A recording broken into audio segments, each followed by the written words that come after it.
Hello from the border town of Komarno, Komarom in Hungarian, dear road trip lovers, and let's discover today a part of the Danube Valley while driving from here to the important Hungarian city of Győr.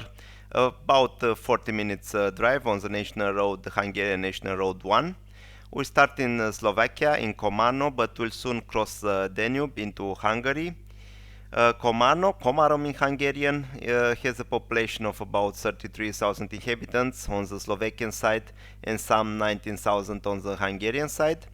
It is Slovakia's main port on the Danube and is situated as a confluence between Vach and the Danube. Historically, it was formed by the old town, present-day Komarno in Slovakia, and by a new town on the right bank, present-day Komárom in Hungary. Which were historically one town until after the First World War and the Treaty of Trianon, when the border of the newly created Czechoslovakia cut the historical unified town in half, creating two new independent towns in two countries, Komarno and Komarom. So now we cross the Elizabeth Bridge, which connects the two towns. And it used to be an official border crossing between Slovakia and Hungary until border checks were lifted after both countries joined the Schengen Agreement. Komarno is nowadays the center of the Hungarian community in Slovakia. Hungarian speaking making over 50% of the town's population. And also there is it's the historical seat of the Serbian minority in Slovakia.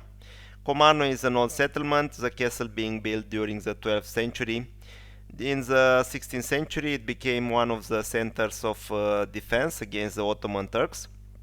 In the 18th century, after the repulsion of the Turks, it was one of the biggest towns of the country and began to flourish, but was heavily destroyed during the revolution of 1848-1849, when it remains the last bastion of resistance of the Hungarians, but finally had to surrender. After the First World War, the town was divided, but continued to develop. During the communist rule, the reconstruction of the shipyards was finished in 1950, and other historic industrial facilities and residential buildings were built. Nowadays, the town is a beautiful one, preserving many historical and cultural sites. The whole modern fortification system represents a very important monument in Slovakia with well-preserved elements. Besides the main fortress on the Slovakian side, there are three adjacent fortresses on the Hungarian side, Star, Igmand and Monostor. The Europe Palace in Komarno belongs to modern monuments in the Danube region and is an unusual collection of buildings typical of many European countries. There are also some interesting museums like Danube Region Museum or the Town's Museum. Also the St. Andreas Cathedral is worth seeing, as many other old buildings in the town center. As you see, there are quite some things to see and do here in this region. From Komarom, I chose to drive on the National Road 1 instead of the M1 motorway to Györ. Drove on M1 so many times in the past and thought about better discovering this interesting border region now. The National Road 1 runs from Budapest to the Austrian border at Hegeshalom, and it must have had a lot of traffic before the M1 motorway was built here in the 1990s. But now it was a very peaceful ride with little traffic through a mostly forested landscape with just one village on the way called Gönyű. We are all of the drive very close to the Danube, sometimes just 200-300 meters away. Enjoyed a lot to drive here, and now let's admire the peaceful landscape with some music, and I'll be back towards the end of the drive to say some words about our destination, the main city of Győr. Until then, just sit back, relax and enjoy the ride.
once again, now from the Hungarian city of Győr.